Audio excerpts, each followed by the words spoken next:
Que sait-on de cette stigmatisation? Que est, de mon point de vue, des problèmes de stigmatisation? Que sait-on de cette stigmatisation? Que c'est notre vécu commun. Quels que soient les âges, les générations, les races, les classes, les sexualités, les options matérialistes, différentialistes, universalistes, nous nous sommes toutes faites traiter de féministes. Avant même de savoir qu'il y avait un mot pour ce type de dissidence, avant même de savoir qu'il y en avait d'autres que nous, des dissidentes, on a été étiquetés de façon négative. Ce qui veut dire que dans le même temps où l'on repositive son identité de femme stigmatisée, on se trouve réétiqueté de façon négative, donc 2 fois stigmatisé. Ce qui est une bonne façon, d'ailleurs, il faut le noter, d'empêcher toute velléité de contestation. Ça veut dire que le statut de la contestataire est pire que le statut femme de départ que l'on conteste. Alors, il y a une réponse à notre non, disait André Dworkin, et elle rajoute « Ce que nous vivons n'est pas une conversation plaisante ». Je développe donc l'hypothèse que nous incorporons l'idée que nous sommes illégitimes. En effet, le stigmate féministe, comme tout stigmate, a des effets pervers sur l'identité féministe. L'un de ces effets pervers, c'est celui que j'appellerais la posture défensive.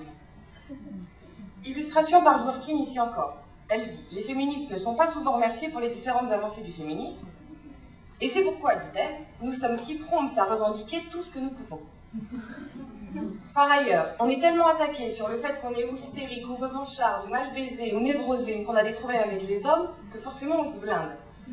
Il faut tenir bon face aux attaques et face aux critiques. Et je signale ici que les critiques qui portent sur l'identité féministe sont de toute autre nature que celles qui portent sur les écolos, les anarchistes ou les gauchistes.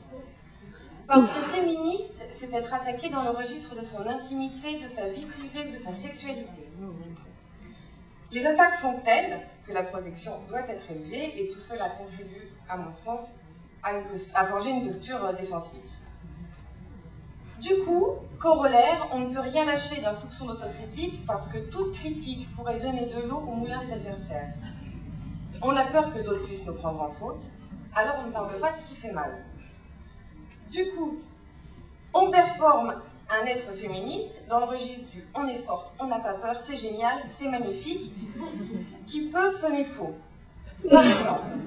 Par exemple, quand on rentre chez soi, après une première réunion militante, ou après une première lecture féministe, et qu'on découvre que son mari est sexiste, que son frère est sexiste, que son père est sexiste, que sa mère est dominée, qu'on est soi-même dominé, qu'on a été élevé par des sexistes dans une société sexiste, et que si on devient féministe, on est la libre humanité, ça peut donner à lieu de grands moments de solitude. J'ai trouvé à ce propos un mot grec que je trouve extraordinaire, c'est crisis. C'est écrit avec un K. La crisis, c'est le moment décisif où se noue la guérison ou son contraire, c'est-à-dire la crise salutaire ou la catastrophe. La crise féministe, c'est la dissidence et sa stigmatisation, c'est le salut et la catastrophe en même temps. Avec, du coup, les souffrances que ça génère. Un instant, vous êtes d'accord pour la laisser déborder pour terminer? Avec les souffrances que ça génère, avec la posture défensive que ça façonne, avec l'autocritique que ça empêche. Or, l'autocritique est nécessaire.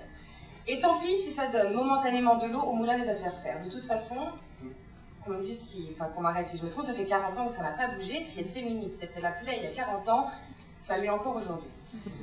Donc il faut prendre conscience de l'image qu'on renvoie. Or, il y a une théorie en psychologie sociale qu'on appelle les prophéties autoréalisatrices. On a remarqué que les gens stigmatisés avaient tendance, en situation d'évaluation, à confirmer le stigmate que l'on attendait d'eux. En psychologie sociale, ça marche avec tout un tas de groupes, ça marche avec les noirs, ça marche avec les femmes, ça marche avec les jeunes de banlieue.